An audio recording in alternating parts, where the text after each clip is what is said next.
Okay. Big fights that happened this past weekend. I haven't done going forward to next weekend, so I'm gonna have to do two podcasts this week, obviously, to get like what's gonna happen. You know what the problem is like with this? This is what's hard about this. Is the camera's here, but my face is there, and I want to look at my face to make sure I don't look weird because I didn't like the way I looked the last one. But I have to look in this right here, so it looks like I'm talking to you. And that's why I think my inexperience comes in on podcasting, honestly. Is because I want to look at myself selfishly, and I'm not looking at the camera. So let me start again, looking you right in the eyes. So big fights happen this weekend. UFC card. Now, if you follow this closely, you might not be. You know what I mean? You might not give a damn what I'm doing, right? In my life, what decisions I've been making. But I said I'm not watching UFC. Backed away from it, whatever. Friend about having a farewell party. They end up having the fight. And I guess it was a farewell to my morals. I feel like that's what the farewell was. It was a farewell to what I believed in. But I did watch the fight. I watched the main event, and I watched Sean O'Malley fight. I seen Dos Santos get slept too. That's what I had that fight going.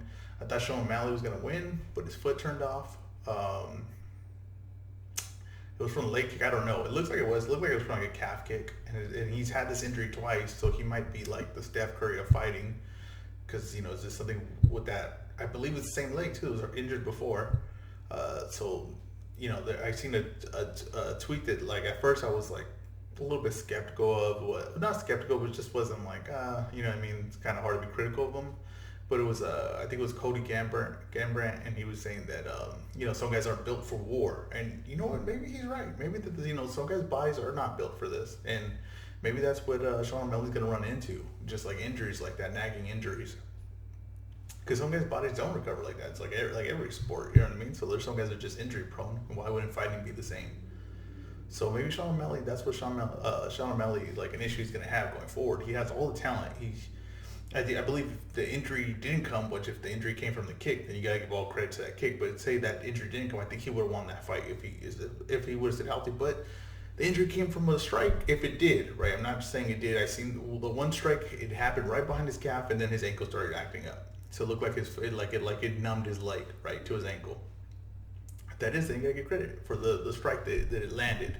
But I like Sean O'Malley. I like all his skill. Like he's skilled. Like he has all the. I don't think like they're saying like he's a Conor McGregor. I don't think he's ever gonna be that big, right? And I'm not saying like he's not gonna be a champ or anything like that just because of this loss, but he's not gonna be Conor McGregor. Okay, he's not that kind of star. He's a very talented fighter. He's a charismatic fighter. Like, and not even just talking about like the way he talks. I'm talking about like the way he fights. Like that's a really underrated thing. I don't think a lot of people pay attention to it.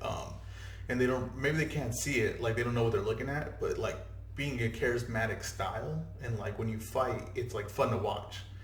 If you like, look at Conor McGregor, like he's a perfect example. There's Floyd Mayweather. They just have a charismatic style when they fight. Oscar De La Hoya, it's like famous for this. Ryan Garcia, just charismatic when they fight. Their body, the way it moves, and everything like that.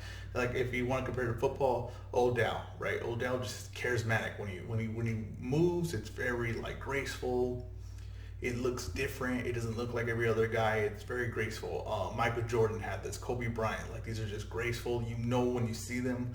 If you did just an outline of their body and you just had them like an outline, it didn't show them, but you just saw play like an outline. There's a guy that does this. He does this like on Instagram. He does it on Twitter, and he'll do like just the outline drawing of a fight, and he'll be like, "Can you guess who it is?" And if it's like Conor McGregor, you guess it instantly. Like you know exactly what you're looking at. And that's what he has. Sean O'Malley has that. Now, personality, I don't think he's that great. I heard him on the Joe Rogan podcast. He's not that great personality. It's not nothing about that. I'm like, oh, I need to hear what he's gonna say next. Because honestly, he's not like funny or he's not anything. You know what I mean? I think Stylebender's way more charismatic, like talking, and Stylebender's pretty charismatic style as well. So I think Stylebender has a chance of being a way bigger star than Sean O'Malley. Right, and I think Stylebender's pretty much there right now. Like with this Acosta fight, that should be. I feel like that should be amazing. Those should be amazing numbers pay-per-view wise. If I think Stylebender's the star that I think he is, right? Those should be like amazing numbers. But whatever, Sean O'Malley, if the injuries, if he can somehow avoid these injuries and he can bring it back, I think he's still the prospect. I don't think it's delayed or anything. Just depends on the injuries. And this is just like NBA or anything. Anyone sprain their ankle or something like that over and over again, or keeps hurting their ligaments, something like that, then they might be injury prone. So we're gonna see if he is built for war.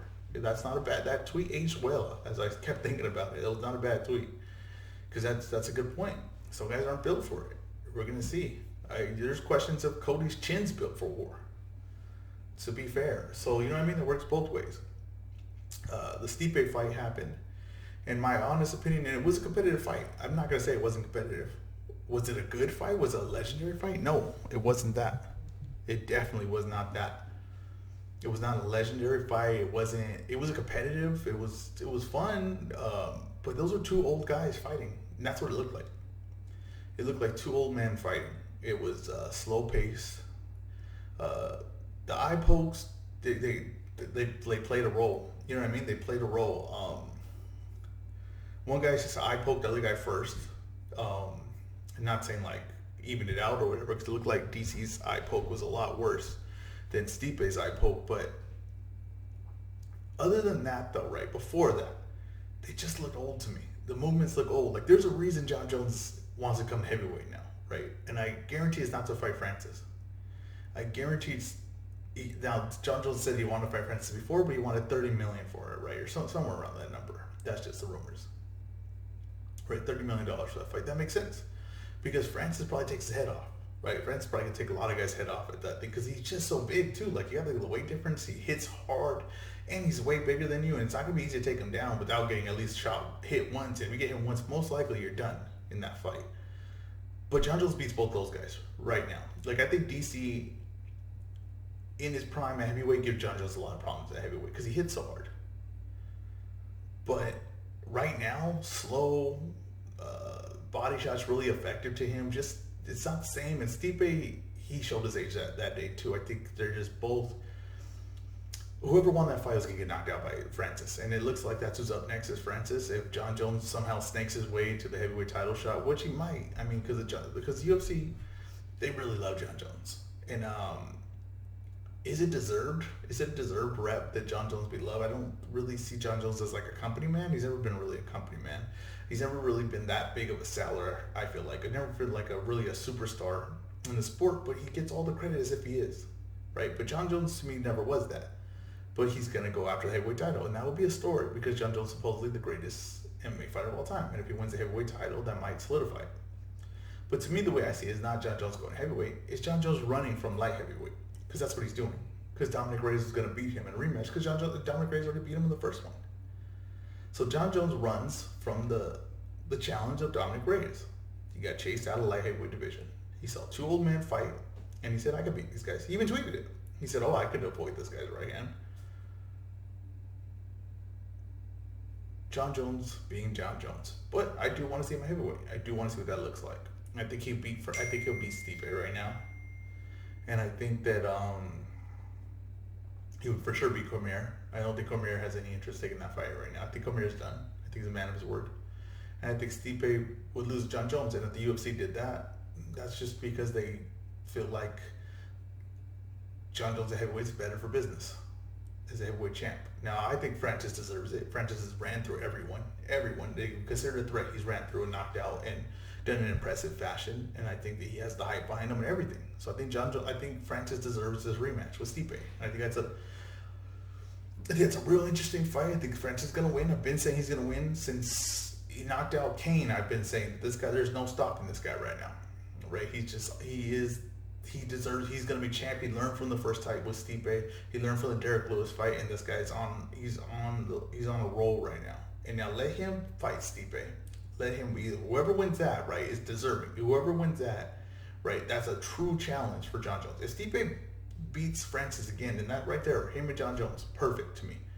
But to let John Jones jump in front just because he sees that it's vulnerable, right? The heavyweight division is vulnerable, right? I'm not with that. I'm not with that. And the UFC's been against that. They've been completely against that. So the UFC says they want to do the rankings and the fighters and the best fight the best, everything. Then let the best fight the best. Because Francis is the best at heavyweight right now besides Stipe. So let him fight that. And let John Jones get let him get Derek Lewis. Let John Jones get Derek Lewis. I don't understand why not have that fight. That's a good fight. If John Jones really wants heavyweight, Derek Lewis is right there. Let him get Curtis Blades. I mean, there's plenty of challengers. It's pretty interesting fights. Any fight really with John Jones is interesting heavyweight. But from what I've seen, those are two old heavyweights. And Francis is going to be the newly crowned champ unless John Jones jumps him, which then John Jones will probably be the heavyweight champ. And it'll always leave a bad taste in my mouth unless John Jones says, I'm going to fight Francis, and he beats Francis.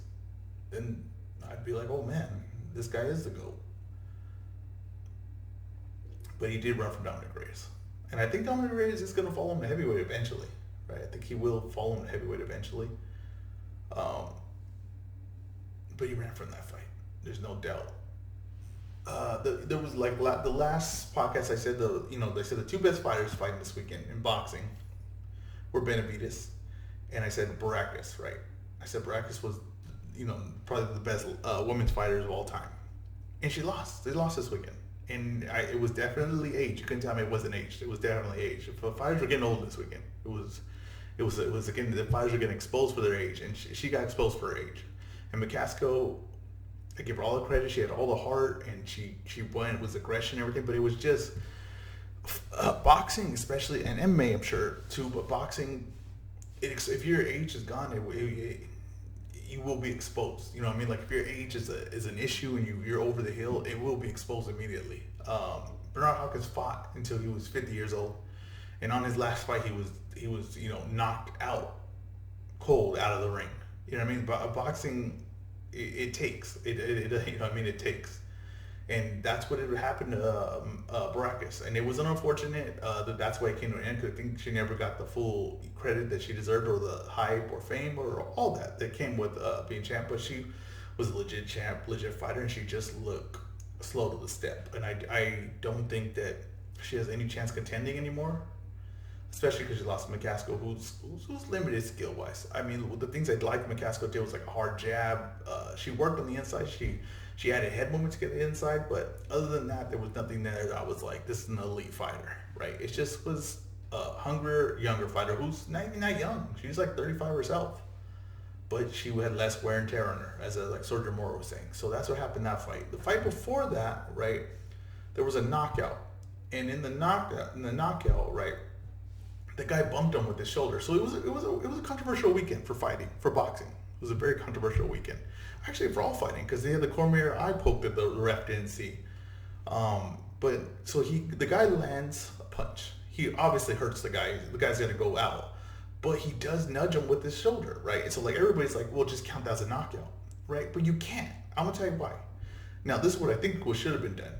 Is he should have said no knockdown, right? He was hurt by the punch, because what the ref did say, they said the punch hurt him, but he pushed him down, and I agree with that. And he did it numerous times before that round. He did it numerous times where he would fall into him, because that's his style. His style is like really explosive, but he almost like sprints at you, right? And he dropped the guy and he pushed him with the shoulder. So I would say, tell him, like he called it. He said the punch hurt him, but he was on the ground, right? Because of a push. The push assisted the punch, the dropping, right? And the reason you can't call that a knockdown is because what if the guy wasn't that hurt, right? What if he was hurt, but what if he wasn't out cold, right?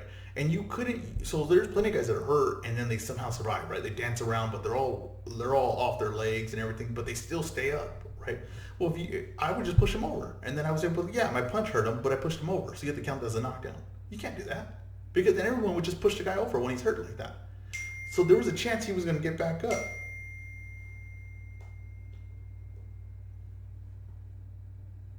There was a chance he was going to get back up in the fight, and if he got back up, and then he gets the point, the guy gets the additional points for knocking him down when he really pushed him down. You couldn't do that. But what you should do, what the guy ref should have done, the mistake he didn't make, or the mistake he did make actually. Close down real quick. Okay, the mistake he did make was he didn't stop the fight, which he could have done, because the damage was done from a punch. So he should have said slip, right? This is a push down, not a knockdown, but the man is hurt. Now you need to get up immediately and show me you can stand and continue in this fight. When the guy couldn't do that, then you should say, okay, the punch did the damage, so I will call this a TKO. Fight's over. Now you were pushed down, but that did not do the damage that caused you to be this hurt. That was what the solution should have been done, and that's not what anyone has said. Everybody said it should have been counted as a knockout, right? It should have been counted as a knockdown immediately. No, incorrect. Because if you hurt anyone and you push them to the ground, right? I hurt. Let's say Mayweather got hurt by Mosley, right? And then Mosley would have pushed him to the ground. Now Mayweather was hurt from a punch, no doubt about it. But it was the push that put him to the ground because Mayweather never goes down in that fight.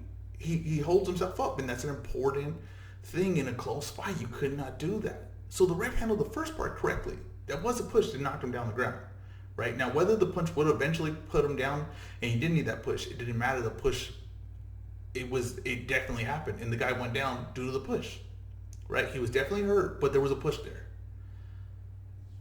But the punch caused the damage, so he should have stopped the fight. That's where I see it. Now, on the other card, right, on the Showtime card, you had Rolando Romero fought Jackson Marinas. And the way, as I predicted this fight to go, and I thought it was the most interesting matchup of the weekend, and I believe it lived up to that, was Marinas was going to outbox him eventually because he had more skill.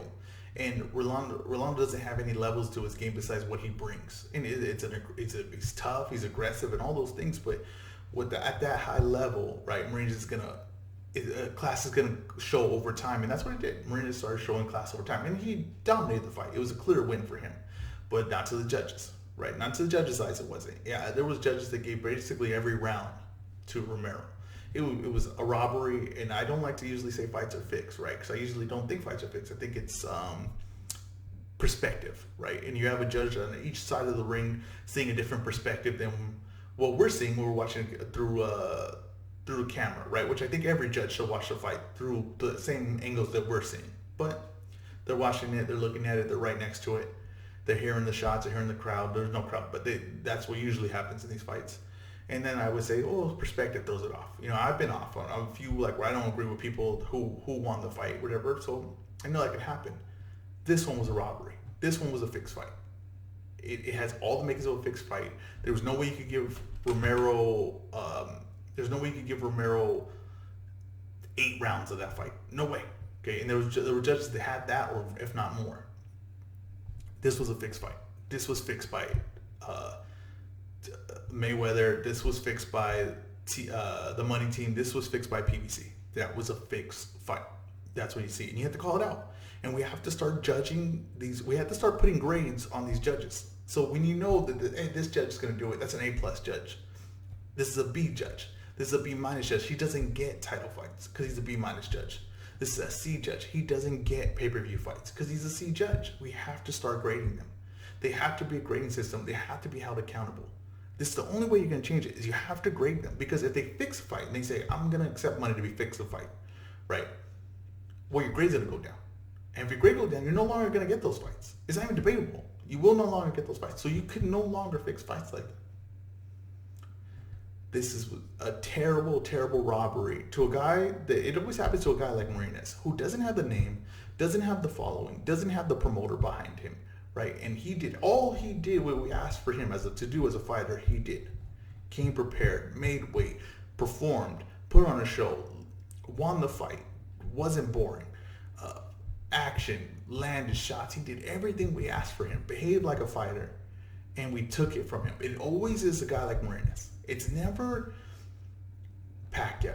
It's never Mayweather. It's never a guy with a following, everybody like that. It's always a guy like Marinas, because no one cares. No one's going to follow this. No one's going to stand up for Marinas. No one's going to keep talking for Marinas. That's what happened here. And they didn't do good for Romero. Even you saying like they won the fight for him, they didn't do good for him, because he's gonna go to the next fight, right, with an elite guy, and that guy's gonna put him to sleep for the mistakes he makes. Right, he didn't get to learn that, hey, I can't make these mistakes because I'm gonna lose these fights. So he's gonna continue on and get destroyed by someone. And you're gonna say, well, he's gonna get a payday, whatever. Okay, I understand that. There are the benefits of that. But what I'm saying is, you rob the night of the truth. You rob the truth of the night for Rolando as well. It was, and he's not judging the fight, but I can't help but feel a certain way about him, right, because of that outcome. And that may not be fair to him, but that's the way I see it. Marina's definitely won that fight, and I felt horrible. I felt it really took my energy out. Like after watching that, the main event of Benavidez, it definitely had a feeling off of it just because of what had happened before. And the Benavidez fight had happened, and he won, which was predictable, which I said what would happen. And Gula was a very limited fighter. I don't really get, like, these are the matchups that I don't get, and I'll always complain about them. Is what does that do for Benavidez' career? What was the point of that? It doesn't help his style more. It doesn't, nothing about it. Nothing. 10 rounds sparring session with a guy that's less than him is just, it does nothing for him. I don't understand it. I don't understand why he would even take the chance. If I was in there, right, and I was a top 10 guy, I only want to fight guys better than me. They would make me the most money and give me the most rep to fight him. Why even take a chance to get to? It's not like Angula's. It's not like Angulo can't fight. It's not like he's just like some guy that's just gonna fall over, because he wasn't that. He came, and it was a risk, but it wasn't a risk worth anything. It was just, why even do it? It was just a pointless fight, pointless main event. Of all the fights PBC announced, that was like, I felt was the weakest one, and that's what it was. That's how it played out. So that performance did nothing for me. I gotta talk about Benavidez. Cannot fight going backwards. Like I feel like Caleb Plant is just gonna figure a way to push him on his back foot, and he's gonna destroy him, because he cannot fight going backwards. Now going forward, he is special, but I can't ignore that going backwards, he has problems. I cannot ignore that. I can't. So Caleb Plant's gonna be a problem for him, because Caleb Plant can box, go backwards. He's gonna go forward. He can do all these things, and Benavidez has a hard time going backwards. I don't know what that fight did though. Nothing for me. So some of the things I wanted to touch on, but I basically got it all. But the one thing was the ratings, right? I think I talked about this on the last one, but you gotta have trust in what Fight Camp and DAZN and Eddie Hearn are doing, right? Because he's putting good matchups on, and these are good fights. And PBC, besides the main event, is putting on good fights. These are good competitive fights. This will show over time. This will. And boxing, like, it's never gonna die. Like, it's hurting right now, though. I'll tell you, it's losing. Like, to UFC, it's losing. It's not close right now. It's losing the fight. As a boxing guy, I never want to bet that, but it is. It's losing to UFC. But it'll never die.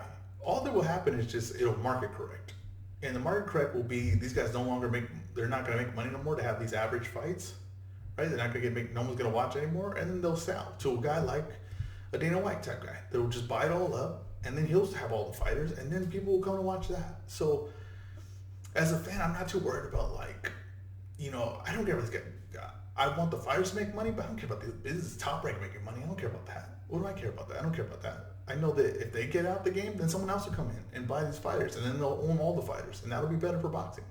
So I don't care about Top Rank. I don't care about Matchroom. I want Matchroom to do good, because I like Eddie Hearn and I like the model that he has. But Top Rank, I think, will lose all their money. I don't care. They hurt boxing all the time. They put cheap fights on. So I don't care about that. I don't care about really any of the promoters. I don't care. I want to see good fights. I'm happy when they put good fights on. But if they don't want to put good fights on, well, they don't care about you. They don't care about you as the customer. So why do I care? The market will correct itself. I'll have another podcast. I'm going to talk about Porter fighting this week, which I feel like kind of snuck up on everyone. But I'll give my prediction and how that's going to play out, and that'll be it later this week. Thank you for watching The Weigh-In.